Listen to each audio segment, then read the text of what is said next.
It's the slow game that a lot of people don't want to put time and effort into that really creates a great reputation. It creates purpose for you and your future. And by doing that, you create a legacy. Definitely. I wrote down this sentence. I don't even think I got it from anywhere, but it just came to me. I was walking on the treadmill the other day, and that quote is, "Purpose put into action creates impact, and impact repeated creates legacy." It's good. Really what we're talking about in the follow-up is impact repeated. Welcome to Courageous Stewards, the podcast where legacy meets leadership. We believe stewardship isn't just about managing resources. It's about multiplying impact, honoring purpose, and building with eternity in mind. Each week, we dive into business-focused discussions on real estate investing on a foundation of faith and family.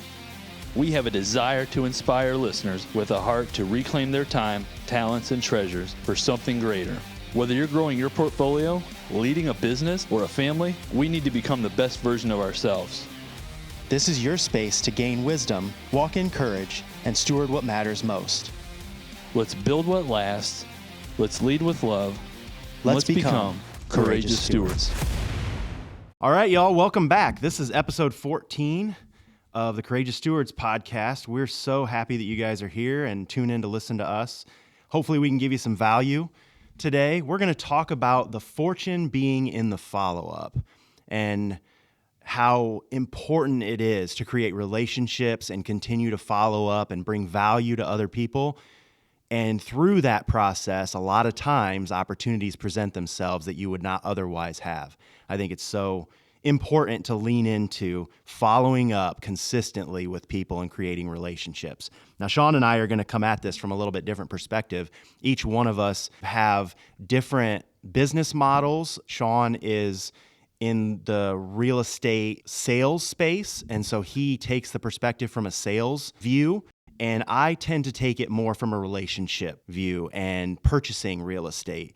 I'm not in the sales side of things so much. And so we want to kind of give listeners some opportunity to see how valuable it is to make sure you continue to follow up with people, create relationships, and eventually those lead to huge opportunities in a lot of cases. But before we start with that, I got a dad joke for you. Let's do it. Okay. What is the Pancake's favorite musical note? I don't know. B flat. I know that's really lame. I was actually at a Barnes & Noble, and I picked up a dad joke book, and I opened it to just some random page, and that was the first one on the page. So I thought it was hilarious Yeah.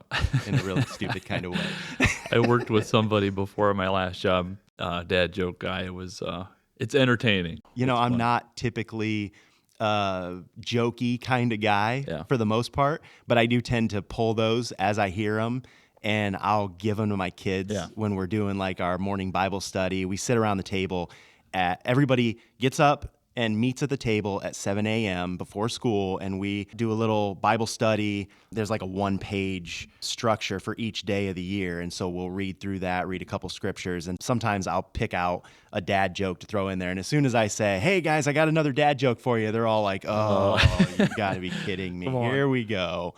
But then, you know, they all tend to chuckle when I actually say whatever it is. They're like, "Oh, that was kind of funny," you know. And then it's the same reaction next time. "Oh, Dad, come on." So anyway, all right, man. Well, let's get started. Fortune is in the follow-up. Why don't you take it and talk about your thoughts on this process? Yeah, so talking about this topic, about the fortune being made in the follow-up, sales is in everything, for one thing. Sales is in everything. It's all you do. Selling is a part of buying. That's true. You know, it just is. So when you look at this from the standpoint of starting, it's making sure that you realize that if you're looking to buy something or you're selling something, more often than not, that deal, that decision does not get made on conversation one. Oh, yeah, true. A lot of people get hung up on some of the sales techniques involved in regards to cold calling, door knocking, and, you know, just in face asking somebody.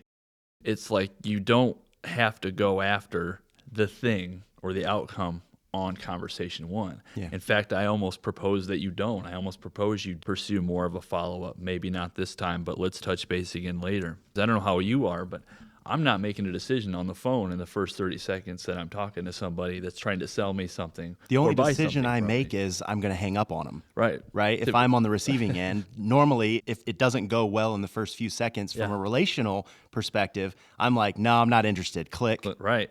And a lot of people do that. It's all about how you approach that first conversation. But the point here is you have to have the first conversation and then watch how you approach it.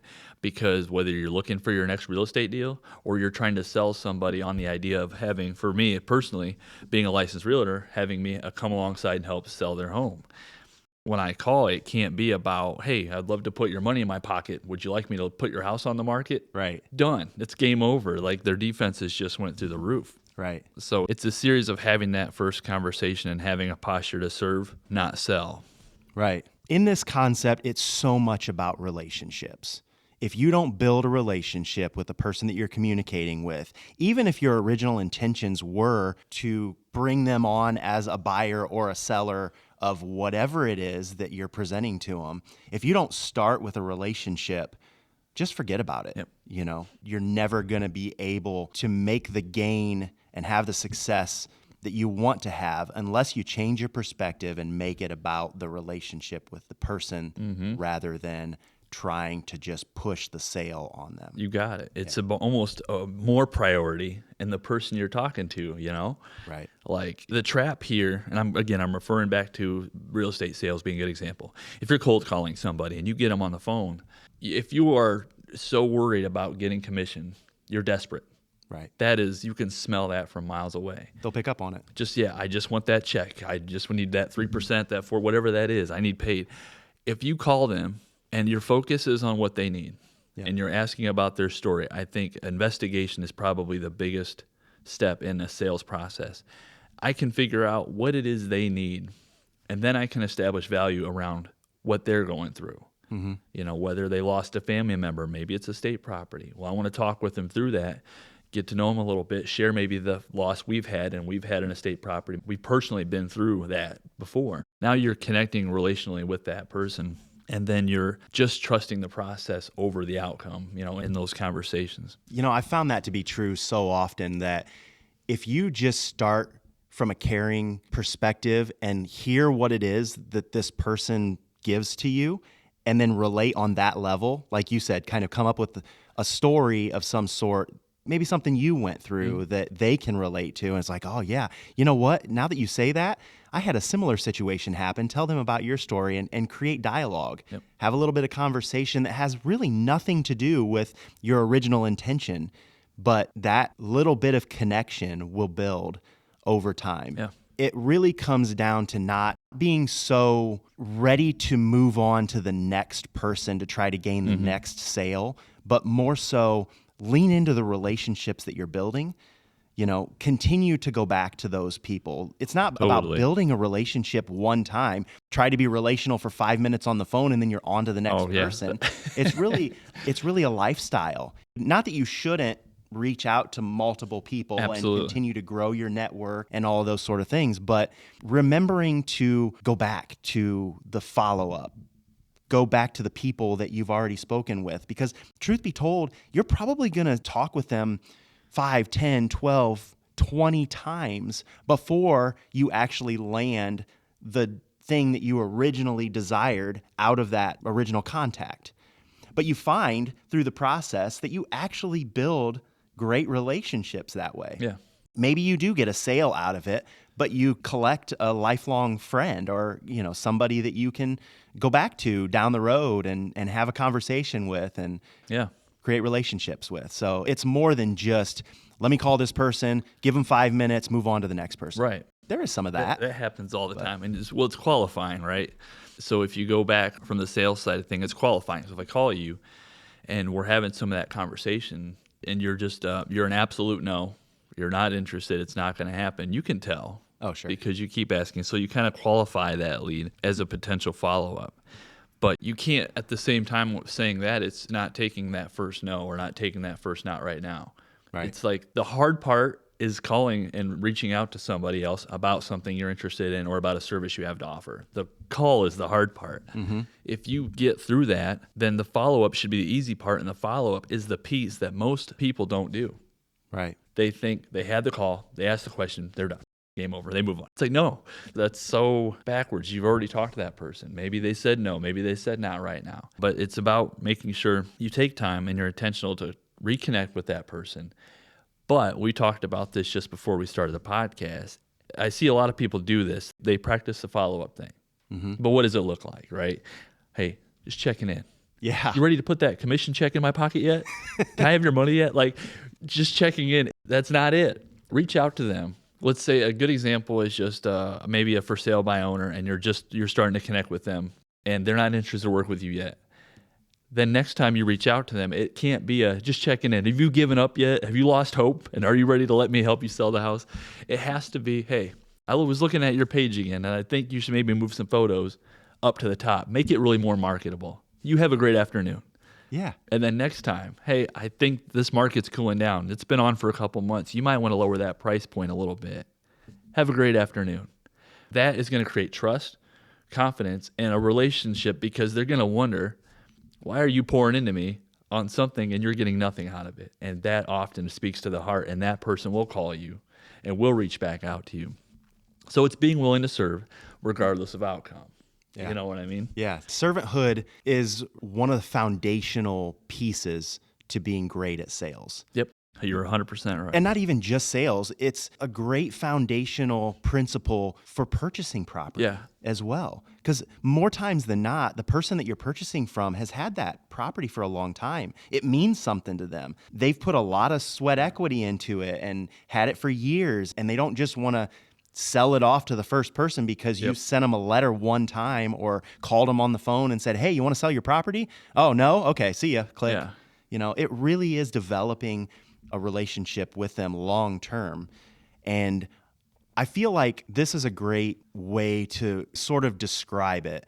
We have started this podcast from a perspective of stewardship, and continuing to follow up really honors the opportunities that you've already been given, which is what stewarding well is. Yeah. Stewarding is taking the opportunities that you've been given. Maybe you have conversations with 100 people, and 5 of them, there's potential there. And so you lean into those and create relationships over time with those 5 individuals and continue to provide value for them. And over time, eventually, you may have the opportunity to purchase the property that they no longer have a desire to own, or sell them a property, or list their property, in your case, being a realtor. So I think when we say sales here, we're talking buying and selling almost. Sure. It's just the practice of that interaction. Yeah. But it really drives the point home that stewardship is honoring that follow-up, that thing that you've already been given. Go back to it again and again and again. That's great stewardship of what you've been given. And be steadfast in that behavior and in your character every time. Yeah. You can't start wavering in character on those follow-ups. Yeah. It will show. You had to be who you are. Be genuine, be authentic when you're having those follow-ups. 100%. They're going to capture your personality. They're going to know whether you're faking it. And you say that lightly because you have to fake it at the beginning. Like, it's not a comfortable thing. Just like this podcast. It's awkward. It's awkward sometimes to start out. Starting out cold calling. Now look at it. I mean, we can have conversations where we feel very comfortable just chatting back and forth on a microphone and in front of cameras. But it didn't start out that way. The same is true when you're calling people that you don't know. It's not comfortable. Cold calling is one of the most uncomfortable things you'll do. Yeah. I talk to other agents about it, and they give me the cringe look. It is awkward to just call a stranger to see if you can help them or not, Yeah. And so for me, opening that it's just not taking myself too seriously. Mm-hmm. In fact, on the call, I will typically disqualify myself from them, letting them know I'm not that person. I'm not pushy. I'd love to help you if you're looking to have someone help you with the sale of your home. Usually my opener actually is, once they answer, I ask them if it's, if their name's John. Oh, hey, John, thanks for taking my call today. Look, if you want to hang up on me, I completely understand. I am a local realtor in the area. That way they know I'm already okay with it. Yeah. I know how this goes. I know what you're sensing right now, but I need you to know there's no pressure. Mm-hmm. Instead of, hey, great, John, I saw your house for sale. I'd love to get 3% commission. I can sell your home. Let's get a contract signed. You're getting hung up on, man. Yeah. He might find you, Yeah. hit you with his own phone. Now, after you have that initial sentence or two, then you take it more to a servanthood Correct. kind of conversation. It is never about me, what I want. It's not even about what I do. I'm not even going to tell you my value proposition until the end of the phone call. Right. So what I do is I'm opening with that. So now I'm disarming. So I'm coming in kind, friendly, and not taking myself too seriously. Now we got the doors open. Then I ask for permission and I have gratitude. John, I really appreciate you making time for my call today. If I could have your permission, I'd love to just ask you a few questions around why the home is selling. Yeah. Then John may go, hey, we're not really looking to list it right now, but basically what happened is this is so-and-so's house and we're going to be selling it and we're just trying it ourselves first. Absolutely, John. Totally get it. Would it be okay if I had permission to just follow up with you next week? See how it's going, maybe answer some questions, help you guys get it sold, and then that makes the connection. Yeah. There's a little bit disarming there. I'm just here to help you. If in the future you decide to work with me, great. Yeah. We're taking this so far from a perspective of calling people, but this really carries over into other areas of your life. First interactions, networking, everything. In person and face-to-face. Yeah. It's the same thing. Yep. I can't run up to somebody at a networking event. You have real estate to sell me? Yeah. Right? Like that. Yeah. I want to buy your apartment complex. No, it's always, hey, where are you from? Yeah. What do you do? Like, have you been in real estate very long? It's a relationship. Yeah, let's talk and get to know each other first. Yep. I've seen that so many times. Going to get coffee, you'll see somebody that you don't really know, but maybe they're an acquaintance, and you just have to have the boldness to just go up and start chatting with them. You just said it. So why do you think, looking at the next point here, like why do you think most people don't follow up? Well, we have 5 points put down here. I don't know exactly which one you would actually consider the most important or recognizable of these 5, but the first one that we have down is the fear of being annoying to people. You just don't want to bother people. If I go talk to them, it's going to be a bother to them. Yep. More times than not, it's really not. As long as you're respectful and kind, respectful of their time, understand that you're not trying to push anything on them, just have conversation, hear about their life, whatever they have going on. Maybe introduce yourself, say hello, and then say, hey, I've seen you around. Just wanted to know what it is that you do. How is your family? You have 3 kids, right? Yeah. Give them an opportunity to talk about themselves. People love to talk about themselves. You're exactly right. And then just be willing to read the room a little bit. They're going to demonstrate to you if they're interested in some conversation or not. You'll realize that after you have that first conversation, having further communication with them, you don't have that fear of being annoying. Yeah. Because it's more of a relationship thing. It's not you going to them to push them. It's just you saying, hey, I just wanted to chat more with you. You seem interesting to me, and you have some interesting things going on, and let's talk about it. So I think you'll find that if you just are willing to approach people and talk about them, it will lead into a lot of other opportunities and future conversations that maybe you can circle back to real estate sales or purchasing something that 100%. They may have an interest in selling. Making it about the other person is going to open the doors. All the time. What's number 2? Fear of rejection. This is the big one. Okay, take it. Fear of rejection is what I think is the main reason people don't follow up. I would agree. I think it's also the reason most people in a sales position like myself are afraid or not willing necessarily to cold call to go after leads is fear of rejection. We are all wired to be tuned into a fear of rejection. So getting a no for us is like the end of the world. I have learned to actually like no's, and I go for no's because I anticipate no. And then I have avenues that allow me to go around the no to work through making sure I create and establish more certainty for the person on the other end of the phone that I can help.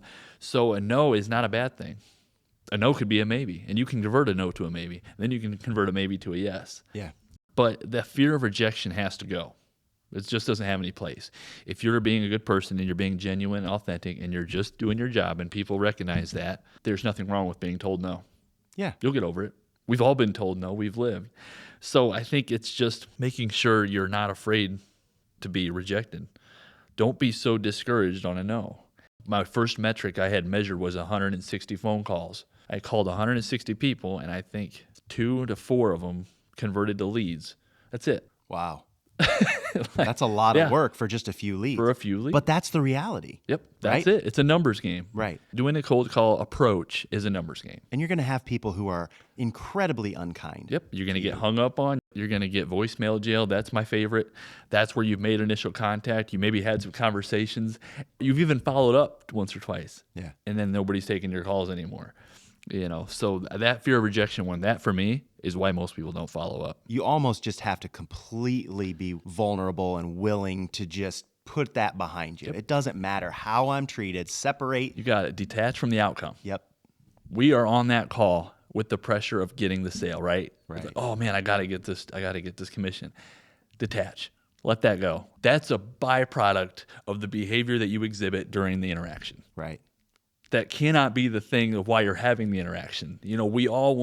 We want to get paid. We want to buy property. We want to grow our scale our portfolio. Detach from the outcome. Focus on the relationship, the connection, and the process. Yeah. And then the no's not so hard. Right. In fact, there's a really good book called Never Split the Difference.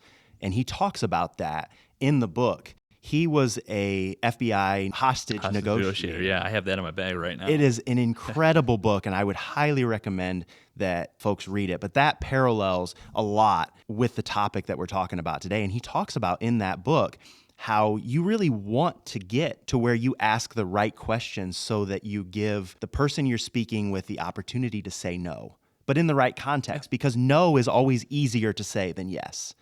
And people subconsciously want to go to no before they go to yes. And so if you can phrase your conversation with them in a way that gives them the opportunity to say the no without disqualifying yourself from whatever it is that you're trying to gain. A lot of times you find yourself being more successful just because you learn how to phrase some specific questions so that you give your receiving person an opportunity to say no. They want to say no, and by saying no, the way you phrased your question is actually a yes for you. And so it helps you to build that confidence and understand that no is okay. Yeah, it really is. Yeah. It really is. It can be a tool to navigate to the next thing that's going to help you discover what the needs are of that other person. Grab that book if you haven't. That is an awesome book. What's the author? I can't think of his name right now. It's literally in my bag. Yeah. Anyway, it's Never Split the Difference. Good book. Such a good book. And you'll learn a lot with regard to how to communicate with people and, again, follow up with them. Yeah. So what's the next one? Number 3 is a lack of systems. I'm not a great systems guy. I have systems in place, but I have a tendency to kind of fly by the seat of my pants in a lot of ways. And so I recognize the value in having great systems because it almost gives you a confidence walking into your conversations. If you can create a system behind it, and you're going to deviate from that based on the conversation. Yeah, everything's different. But at least it gives you a confidence. Like we do that, again, with this podcast. Process, system, and structure, right? Right. We are all over the place once we start talking, Yeah. But we do tend to go back to the notes that we've taken, the structure that we've built, and we'll take points from that and then have conversation on it. And the same is true when you're communicating with people. Yep. Now, when you're out in the real world and you're communicating with somebody that you saw at coffee or whatever, you can have those systems in the back of your mind and remember, hey, you know what? I can ask this question. Yeah. This will kind of get the ball rolling or whatever. But really, you're kind of going to have to get comfortable with just bouncing back and forth with somebody that you don't really know. Yep. But it's great to have systems in place, especially when you're calling people to talk with them about the possibility of buying something that they own or selling their property or whatever situation you're in. Yeah, systems for sure. And then you mentioned it a minute ago. You find yourself in those one-on-one conversations. You're still going to some of the strategy in the process. What refines that is just consistency in the behavior. So you continue to do that. You get better at the systems and the patterns and the recognition. Right. So you are effectively creating systems by going out and being intentional on connecting with people and then following up. Yeah. Number 4 is emotional laziness. This one, you can take this one, great. but it's so good. Yeah, emotional laziness. It's just intentionality, which is choice over feeling oftentimes. Mm-hmm. This is such a trap for people in sales, especially new people in sales, or even getting into real estate and trying to start your portfolio. This is an emotional trap. Being emotionally lazy means you're just allowing your feelings to dictate your next move, and you cannot do that and win at life at the same time. I agree. It's almost one word that kind of describes this or encompasses this for me is entitlement. It's almost this generation, the younger generation that's coming up right now, they almost have that entitlement mindset where it's like, if they want to sell their property, they'll call me. Exactly. That's a trap. That's hopelessness. They're not going to call you back. No.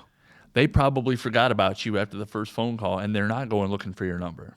So it is so incredibly important that you are overcoming the feeling, because statistically, you're probably right. They're probably not going to end up doing business with you in the future.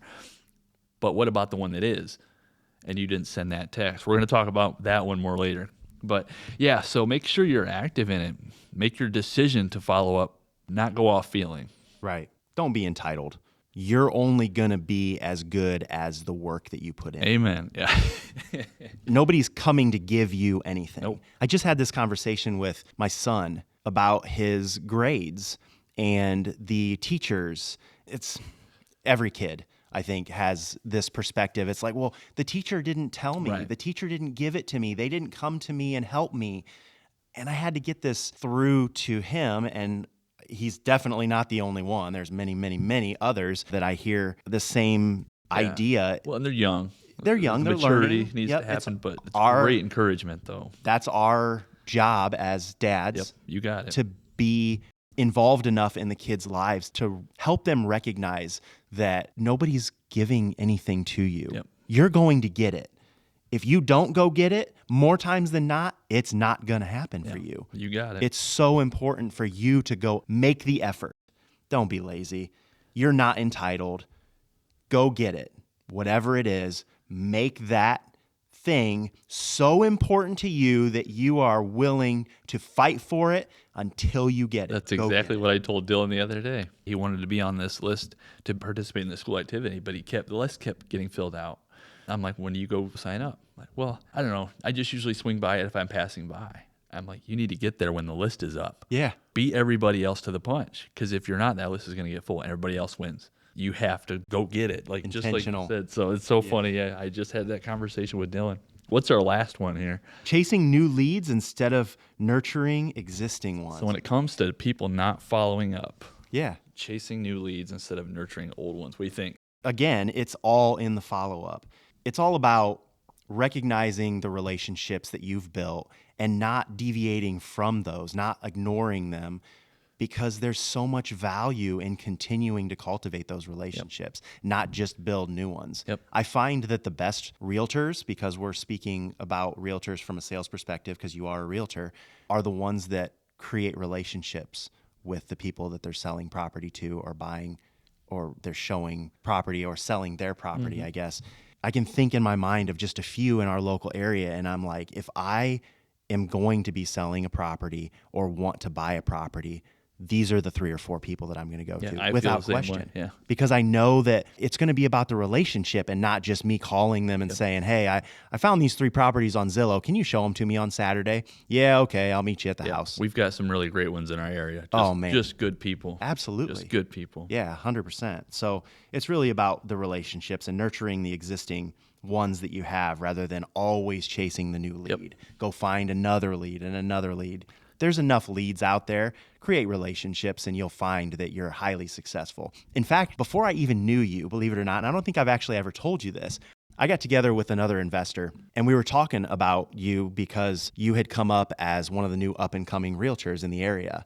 And so I was talking to this other investor and I said, why so much interest in somebody that's been doing this for such a short period of time? And he said, because we told him to do the things that no other realtor wanted to do. And one of those things is you'll find him out putting mulch around a mulch bed or painting some handrails that need to be painted or, serving the client, making that extra couple of steps that 99.9% of realtors would never find themselves doing because there's no pay involved in the immediate process. But by serving your client beyond what you think you should necessarily takes you so much further in the sales process. I've painted some bedrooms before. Yeah. Yeah. helped empty some stuff out, hauled some stuff. That stood out We so hauled much some to junk. me. That's funny. I've remembered it several times because you're probably one of the only realtors that would go above and beyond to that extent. You need that bunk bed moved out of that? I'll be over in 10 minutes and I'll help you do it. I took my little Ford Ranger out to a house in Bryan to help an old lady with an estate property. Yeah. Just get some stuff taken to Goodwill. Brilliant. It's like, I'll be out there. Brilliant. Yeah. And she used you because of that. Yeah, very thankful. Yeah. Yeah, that's wild. So cultivate the relationships, nurture those. Don't always just be looking for the new. Yeah. You have to build your pipeline and keep your pipeline built. This goes back to the example of lead generation through real estate sales, but you do have to prospect new. But I often find the value is more in following up and nurturing the ones that I've got, because oftentimes there's that scale of a 0 to 10 on how willing they are to work with you or how willing they are to have you help them. And those are the ones that you've got connected to already that are likely going to be pulled in the direction of working with you. The statistic says that you're going to communicate or build a relationship between 5 to 12 times before that person is going to give enough faith and trust to the relationship where they are willing to consider the possibility of using you for a sale or to sell a property to you 5 to 12 times. Yeah. How many people actually go back to a relationship 5 to 12 times? Not many, especially when it's not somebody you know very well. Right. That's your excuse to give up on them, you know. You get So- one or two down the road and you're like, nah, this is not a possibility. I'm moving on to another one. Nope, it still can be. Absolutely. If you want to talk data, let's talk data. Let's go. So 80% of sales, just like you were saying a minute ago, Yeah. have required 5 or more follow-ups. No way. Yeah, 80% of all sales that are I didn't closed, have that percentage down. That's wild. 80% require 5 or more follow-ups. So just sit on that for a minute next time you're thinking, man, call 2, not interested, I give up. Yeah. You better give it a few more. Oh, and then here's another reason why no's are okay. This one's interesting. 60% say no 4 times before they say yes. Yeah. You kind of touched on that a little bit. A no is more of a gateway to the real why that their uncertainty lies. And we have to go discover that and then give them that security and that certainty that we can make that thing happen without them having to worry about it. So 60% say no 4 times before they say yes. Wow. I've lived it. I've seen it. I've experienced it. So here's the whole thing. This is why follow-up is so important. Okay. The decision's not getting made on call 1. It just isn't. We talked about that right when we opened. 2% convert on the first call. 2% of everyone you're going to call might actually close the sale on the first call. 2%. Now, I just told you that I called 160 people to have 4 convert to leads, and 2 or 3 maybe converted to sales. So you have to keep calling people, but more importantly than that, you have to follow up with them. Because if only 2% convert, that means 98% of your deals lie in the follow-up after the first call. 98% of your success is after call 1. Isn't that unbelievable? It's crazy. Yeah. Follow up. And for that reason, most salespeople will tell you, you need volume. You need more. You need more because you're only ever going to get 2% to convert, Yeah. right? You need to call thousands of people. Yep. Keep calling more and more and more. But they lose the relationship. Correct. If you're not doing follow-up, the first call is great. Prospecting's great. You got to go out and hammer the phones and build a lead list. But you better be following up. Yeah. Literally, the topic of this one is the fortune is in the follow-up, and that can't paint it big enough. Yeah. 2% of your business is going to convert on the first contact. 98% is going to convert in the follow-up. It's so true.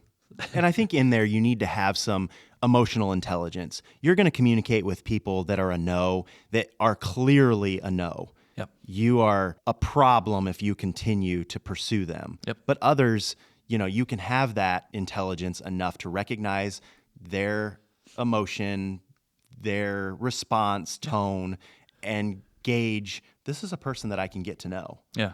That I can communicate with maybe on some other levels to understand them better and then serve them accordingly. Yep. I got 3 tips right now for how to manage the tough ones that seem like they are just frustrated with you, okay? I want to hear them. When you're talking to people that are almost just frustrated you called, it's about being grateful. Okay. So thanking them for their time, just being excited that they took your call.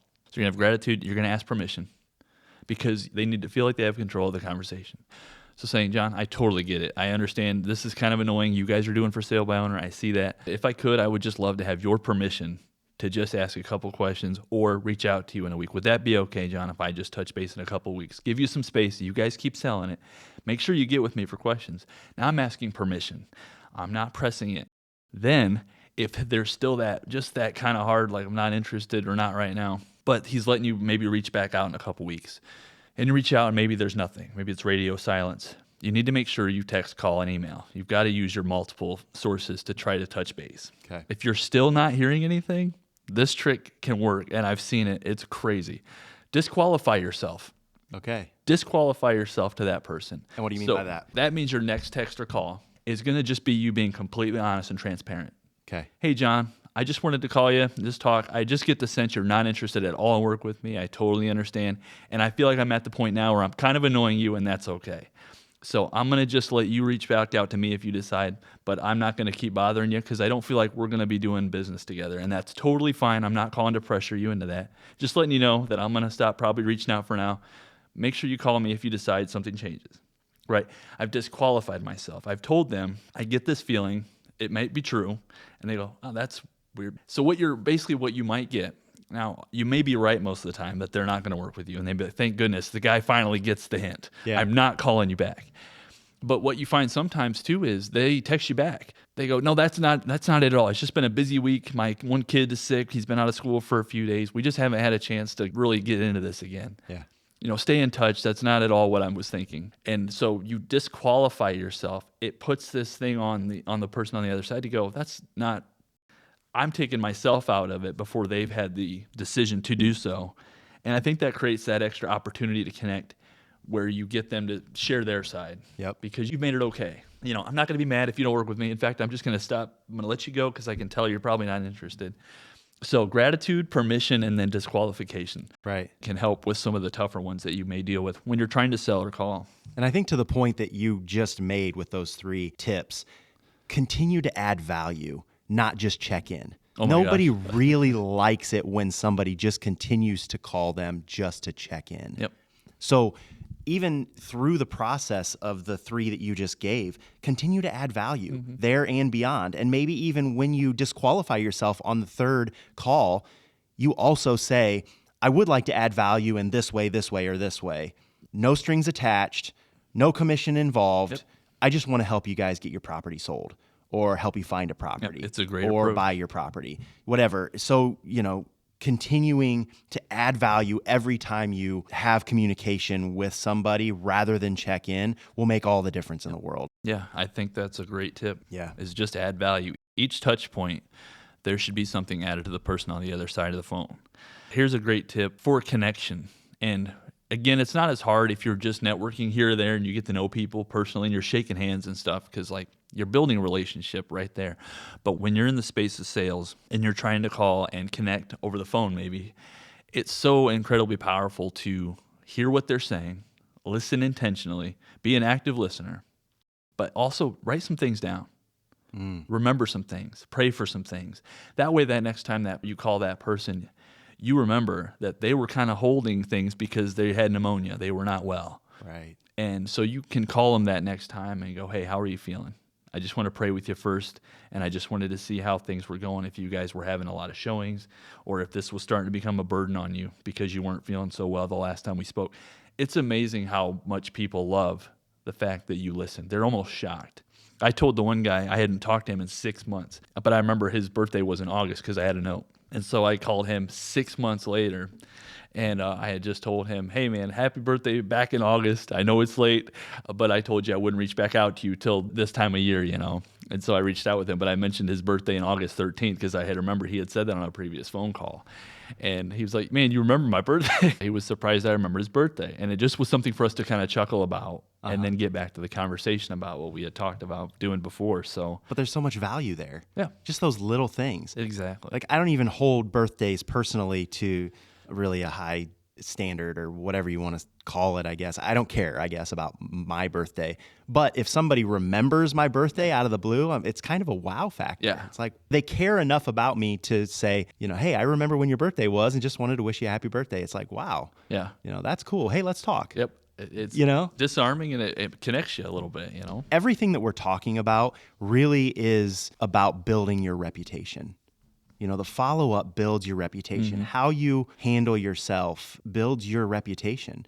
And you can spend a lifetime building a reputation and ruin it in just a matter of minutes. Oh yeah, it doesn't take long. So make sure that as you're going through this process that you're continuing to build a positive reputation.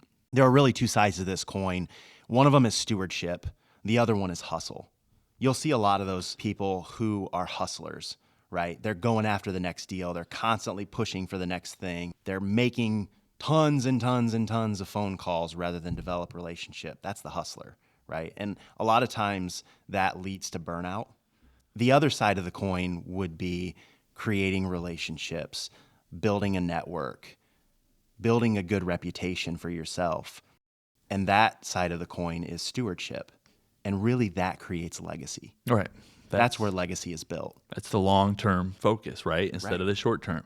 We talk about it before, even in real estate as an example, versus flipping versus a long-term hold, right? The long-term game has the value in it. The same way you build relationship, it takes time to foster and grow wealth. It takes time to foster and grow relationships. And so we both have that same heart for that stewardship side, whereas the hustle is about the firework, right? The firecracker. You light it and it goes. We're looking for just longevity, generational wealth, generational growth, relationship, things that are solid, concrete, and last much, much longer than that quick one-time deal, right? Right. Consistent positive reputation will continue to bring opportunity back to you over a lifetime. Yep. Those, you're hustling this week to find the next deal. Maybe you'll find it, one and done, and then you have to go hustle again to find the next deal. Whereas creating relationships, almost the slow burn. Yep. It's the slow game that a lot of people don't want to put time and effort into that really creates a great reputation. It creates purpose for you and your future. And by doing that, you create a legacy. Definitely. I wrote down this sentence. I don't even think I got it from anywhere, but it just came to me. I was walking on the treadmill the other day, and that quote is, "Purpose put into action creates impact, and impact repeated creates legacy." It's good. Really what we're talking about in the follow-up is impact repeated. You recognize you have a purpose. You're going to continue to provide value, to create impact for your people, those in your circle, and continue to grow your circle. By doing that, you're creating a legacy. Yeah. So important. It's good. So systems make follow-up sustainable. Let's talk a little bit about the systems that folks can put into place to make these follow-ups more sustainable and not so daunting. You're a systems guy. Yeah, there's a few things here. I'm not an expert in this by any stretch of the imagination, but just looking at something as simple as your calendar is a great starting point. It puts accountability on you and the other person. Right. Right, because I bet everybody out there has a busy schedule. So we've all done this thing where it's like, hey, Jake, let's get lunch sometime. Yeah, sure, that sounds awesome. 2 weeks goes by. 4 weeks goes by. Maybe a few months go. Jake, we never got lunch. Well, put it in your calendar. Hey, let's plan a lunch for next Thursday at noon at this restaurant, have it in our calendar. So use your calendars. It's going to help you with accountability and also the other person. So if you're scheduling appointments, meetings, lunches to try to foster that relationship, be intentional and get it on a calendar. Have those details planned out and committed on both sides. Right. From the simplest form, when you're just getting started, which is a lot of our audience, that's a great way to just make actionable, repeatable steps. One of those is just put it on a calendar so you have a reminder. Create reminders. In fact, my family uses the app Cozy, and I'm sure there are hundreds of apps out there, but that's the one that we use. And we just put everything on the calendar, and it's viewable by everybody. Yeah, Family Wall, we have one we use too. There you go. So really, by doing that, and you can set reminders. So 15 minutes before, or half an hour before, hey, you need to follow up with this person or that person. Go tell them about this thing that maybe they aren't doing that would help them sell the property that they're trying to sell or whatever the case is. Just having those reminders that continuously remind you of the next step. Like we've said a million times, everything is just a series of 5-minute steps. So if you have a reminder that tells you what your next 5-minute step is, it takes a lot of the guesswork out of it. Yeah, I've had multiple calendar appointments for the same task. Oh, yeah. This one, go measure these things. Next week, go cut those panels. The week after that, go back to the property, install said panel. Like, I have reminders for things that is basically one job effectively. Yep. You can create templates that can walk you through the conversation and the process. once you have done it for a little while, For sure. it becomes less clunky and you don't need to refer back to that template. But it's a great way to start. Use AI to create a template for you. It's such a simple process. Go to Google, click on the AI mode, tell it what you're trying to accomplish. It'll spit out a form of what you're looking for, and then you can tweak it accordingly and use that. Let's go a step further. Okay. So when you're talking about follow-up, there are a lot of CRM platforms out there. Yes. These are your customer relation management. Now, you wouldn't be using this necessarily in your local community when you're connected to people that you go to coffee with, right, and you meet up with, and maybe you have some dealings on the front end. This is more for the people you're calling, you're networking with, that are reaching out to you that you need to follow up with. CRMs are great. There's a lot of good ones out there, and now they've leveraged AI. You're worried about how am I supposed to reach out to 50 people in my follow-up list. AI will do it for you. Yeah. There are templates out there. There are virtual assistants out there. They create platforms that integrate with your actual CRM you already have in place that will call, text, and email your clients on a regular basis. Again, adding value, because those emails and texts typically are marketing materials that are just reaching out and giving some market insights to maybe how the real estate market is doing, letting them know what it's saying about pricing on homes, things like that, so that AI can just be tailored to anything you need, and it will do the work for you when it comes to that, as long as you're effectively utilizing the systems in place. 100%. I want to remind everybody that stewardship is intentional. It's not accidental. I would actually encourage people to put follow-up blocks on your calendar where you intentionally plan to sit down for that period of time and work on your follow-ups. I have it scheduled on my calendar. It's such a good point. Right, absolutely. Courageous Steward is more of a mindset. You need to wrap your mind around the idea that you're not bothering people, you're serving them, right? Mm-hmm. If you are bothering them, recognize that, back off a little bit. You're not chasing, you care.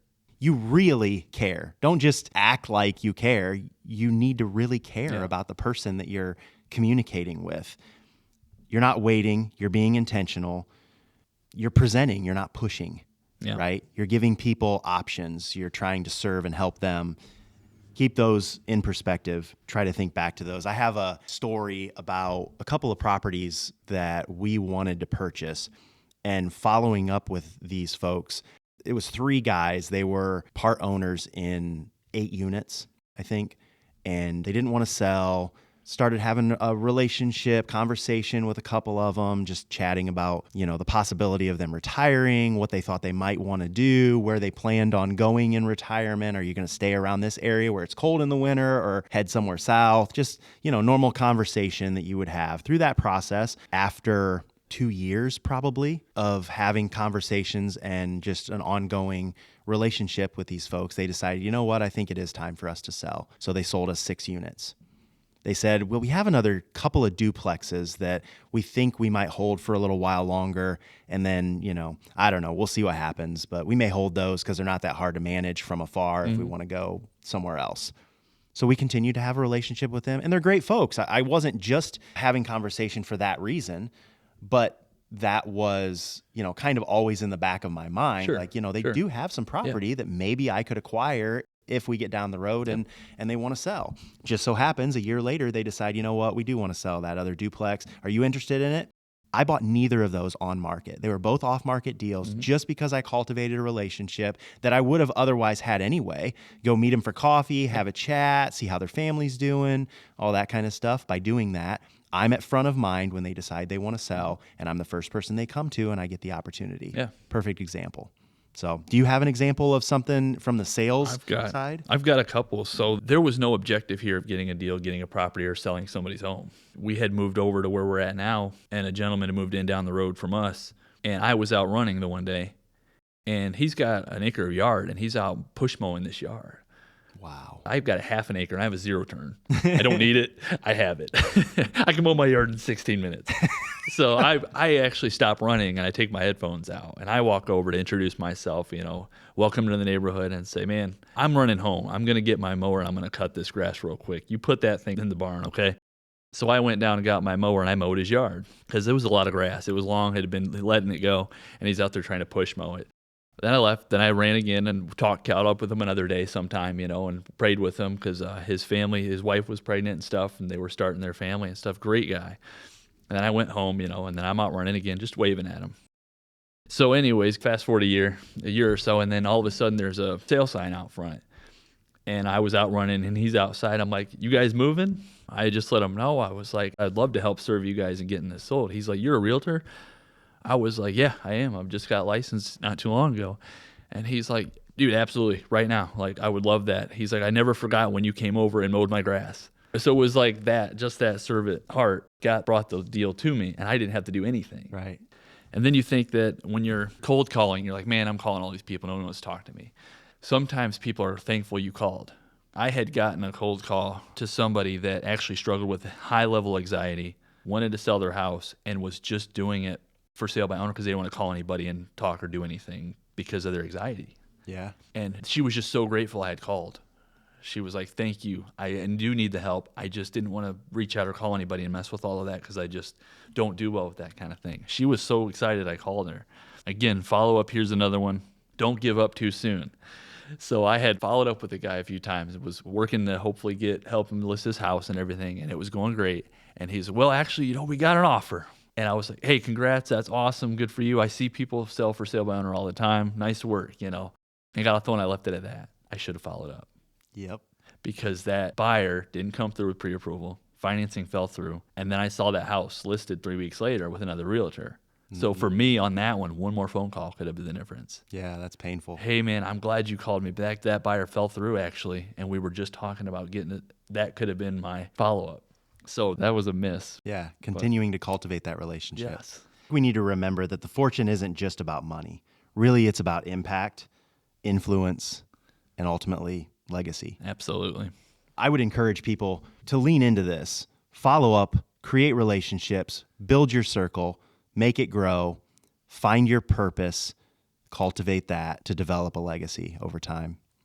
We have a couple of closing remarks that we want to leave you with that talk a little bit about what we've talked about today. Sean, why don't you go over those? Yeah, so circling back, looking at this fortune and the follow-up, we just have 5 steps just to keep in mind as you go through this process in whatever you're doing, because selling is kind of in everything. It's in buying and it's in selling services. So it's just keeping a heart for this. So make sure you have the first conversation. Have that first conversation, whether it's in person, a handshake, a phone call. Have the first conversation. Number 2, be grateful, add value, and ask permission. That's a really great way to navigate the phone call, the conversation in person. It's just posture yourself right there. Number 3, build trust and establish relationship and give it time to cultivate the relationship. Number 4 is be intentional. Focus on the process, love the process, not the outcome. Stop getting attached to the outcome. So be intentional, love the process. And number 5, remember, we're here to serve. We're not here to sell. So don't be pushy. Don't push your agenda on the other person. Look at what they need, value what they need over yourself, find avenues to serve. So remember to serve, not to sell. Those are the 5 points. It's all about impact, right? Right. Yeah, 100%.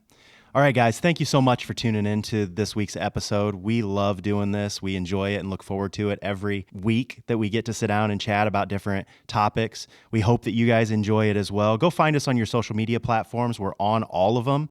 Instagram, Facebook, we're on YouTube, we're on TikTok. We'd love to have you interact with us and listen and view our content.